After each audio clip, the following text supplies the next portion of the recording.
Saat kota terapung Jiuyu semakin jauh, jarak antara Qin Yichen dan lelaki tua itu berangsur-angsur melebar. Saya mendengar dari Sun Ning, Anda adalah penguasa kuil penguasa cahaya. Dan pada usia muda Anda memaksa Mahkamah Agung Tuhan menjadi tidak berdaya. Mendengar tes orang tua itu, Qin Yichen terkekeh dan menggelengkan kepalanya, dan kembali dengan transmisi suara.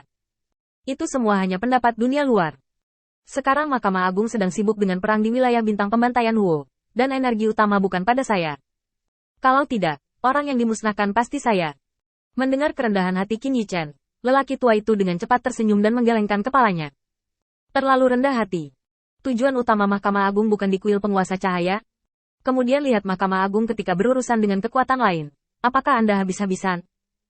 Dengan ukuran dan daya tarik Mahkamah Agung, jika ada orang yang bisa membuat Mahkamah Agung bekerja keras, itu akan menjadi sukses besar dengan sendirinya. Adapun kerendahan hati Qin Yichen sekarang, di mata lelaki tua itu hanya bukti untuk mengenali fakta. Meskipun Master Cahaya di depannya masih muda, kekuatannya tidak boleh diremehkan. Terutama dalam aspek Sinsing. Setelah mencapai kesuksesan yang begitu besar, menghalangi pukulan, bijaksana, dari Mahkamah Agung. Dalam arti, mampu tetap tenang, tidak sombong atau terburu-buru untuk menyadari ketidakberartian diri sendiri. Sudah. Ini keterlaluan. Penguasa cahaya mengejutkan lelaki tua itu. Kamu tidak terlihat seperti pemuda dengan darah yang kuat. Sebaliknya, kamu terlihat seperti lelaki tua yang telah mengalami banyak badai dan mirip denganku. Setelah mengatakan ini, lelaki tua itu tidak bisa menahan diri untuk tidak menggelengkan kepalanya dan tertawa. Tidak banyak orang seperti dia yang mundur dan melakukan praktik pertapaan dan mengabaikan hal-hal sepele dari dunia luar, terutama mereka yang tumbuh di tahun yang sama dengannya. Ambisi, itu sudah terlalu berlebihan. Qin Yichen telah menemukan metode kultivasi orang tua itu, dan telah menarik kesadarannya. Jika saya tidak hati-hati, maka orang-orang percaya di bawah saya akan menderita kesulitan besar, jadi saya tidak punya pilihan selain melakukannya. Siapa yang tidak ingin dapat menikmati segala arah dan bebas? Keduanya mengobrol satu sama lain. Dan kemanapun mereka pergi, kedua belah pihak akan mengkonfirmasi sikap satu sama lain dan apakah mereka ingin bertarung di sini. Dan ketika keduanya melangkah lebih jauh dan lebih jauh, gunung-gunung yang menggantung secara bertahap menjadi jarang, dan bentangan langit yang luas membuat orang merasa kosong. Di sini saja, pria tua itu menatap langit di kejauhan dan menarik napas dalam-dalam. Dia tahu bahwa sudah waktunya untuk mengakhiri pawai tanpa tujuan ini. Saya tidak tahu apakah itu karena semacam pemahaman diam-diam. Qin Yichen juga berhenti, melihat matahari terbit di kejauhan, dan meregangkan tubuhnya dengan nyaman. Kalau begitu bertarung di sini, lagi pula, aku bebas. Orang tua itu menghadap Qin Yichen dan mengulurkan tangannya dengan ekspresi tulus di wajahnya.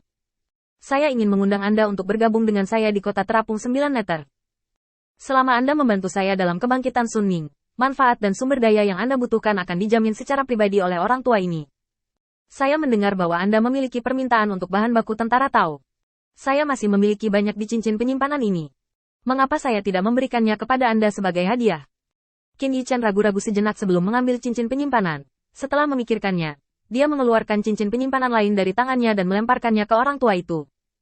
Yuntu, aku tidak punya apa-apa lagi yang bisa kuambil sekarang. Hanya awan dan tanah ini, ada banyak. Pria tua itu mengambil cincin penyimpanan yang dilemparkan oleh Qin Yichen dan menghela nafas. Merasakan suhu samar pada cincin penyimpanan. Seolah-olah menyentuh kulit sempurna wanita itu, dia menghela nafas panjang.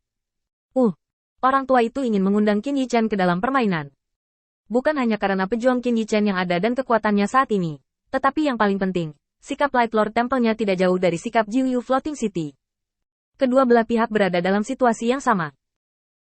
Ada orang yang begitu kuat di kuil penguasa cahaya, yang dapat melihat situasi dan strategi keseluruhan, dan kota 9 UFO Void memiliki tentara Dao untuk disediakan. Kerjasama antara keduanya partai bisa dikatakan sebagai kemenangan besar. Keluarkan persediaan bahan baku tentara Dao. Ini adalah undangan orang tua itu. Dia membutuhkan bantuan Qin Yichen, dan dia tulus. Dan Qin Yichen tidak mengatakan apapun dalam undangan yang begitu tulus, hanya menggelengkan kepalanya. Tidak perlu menghela nafas. Kamu dan aku memiliki ide yang berbeda. Mengapa kamu dipaksa untuk menyatukannya? Apa yang sebenarnya membuat Qin Yichen tidak dapat menerima Sun Ning adalah tindakannya hari ini. Bahkan, sebelum hari ini, Qin Yichen telah memberi Sun Ning kesempatan, selama dia mau mengambil tentara Tao. Qin Yichen secara alami bersedia untuk membentuk aliansi dengan dia. Setelah semua, Sun Jiufeng masih terlalu muda. Bahkan jika Anda membantu Sun Jiufeng mengambil alih kekuasaan hari ini, bagaimana di masa depan? Dalam proses panjang tumbuh dewasa, Sun Jiufeng perlu menghabiskan banyak waktu dan energi, dan Qin Yichen perlu mengurus semua ini. Tapi Sun Jiufeng ada benarnya. Dia sangat mirip dengan orang-orang percaya di kuil penguasa cahaya. Dengan kata lain, Sun Jiufeng lebih cocok untuk transaksi Qin Yichen. Setidaknya dia belum belajar untuk berkhianat, dan dia telah tidak belajar untuk meninggalkan bawahannya. Hong Na berjuang sampai mati untuknya, dan Sun Jiufeng tidak meninggalkannya untuk melarikan diri. Meskipun dia sangat ketakutan dengan kematian yang begitu dekat, kakinya gemetar dan bersandar di dinding halaman. Dia tidak pernah berpikir untuk melarikan diri. Siapa yang tidak suka seseorang yang bisa mengantarkan punggungnya? Bahkan jika kemampuannya untuk bertarung terbatas, Qin Yichen dapat membiarkannya tinggal di kota terapung Jiuyu dan tetap tinggal. Seorang sekutu yang tidak akan menusuk dari belakang adalah prioritas utama. Qin Yichen banyak berpikir, tidak peduli bagaimana dia melihatnya. Setelah hari ini, Sun Ning bukanlah kolaborator yang cocok, tetapi penakluk yang lebih cocok. Dia bisa memaksimalkan kekuatan Jiuyu Floating City, tapi dia tidak akan pernah menjadi sekutu. Orang tua itu juga tampaknya memahami pikiran Qin Yichen, dan berkata dengan kedua tangan. Kalau begitu minta penguasa cahaya untuk pergi keluar dan membunuhku, agar aku tidak lagi mencampuri urusan sepele kota terapung Jiuyu. Jika aku tidak mampu melakukannya, aku akan dikalahkan oleh musuh yang kuat, dan aku akan layak menjadi leluhur di bawah Jiu Quan. Qin Yichen sedikit mengangguk, dan saat berikutnya, momentum tiba-tiba naik, dengan kuat menempati dunia ini. Konfrontasi tingkat dewa utama terutama untuk mengendalikan jalan di sekitarnya. Kekuatan manusia terbatas, tetapi kekuatan surga tidak terbatas. Sangat mudah untuk menang dengan kekuatan surga. Orang tua itu mengangguk kecil. Itu adalah bakat yang sangat bagus, dan aku benar-benar bisa mengendalikan dunia. Sepertinya aku harus melakukan yang terbaik kali ini. Berbicara, lelaki tua itu membuka tangannya, dan di depannya, kecemerlangan yang tak terhitung jumlahnya muncul.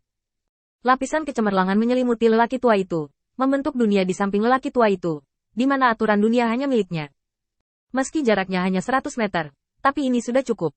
Pada saat sarana lelaki tua itu baru saja dipadatkan, sebuah pisau pendek terbang keluar dan jatuh langsung ke dunia lelaki tua itu. Crimson melonjak, dan segala sesuatu di sekitarnya berubah seketika. Pisau pendek itu perlahan-lahan dipelintir di dunia yang aneh ini. Setelah hanya maju beberapa meter, pisau itu tidak tahan lagi menahan tekanan, dan langsung menghilang menjadi abu.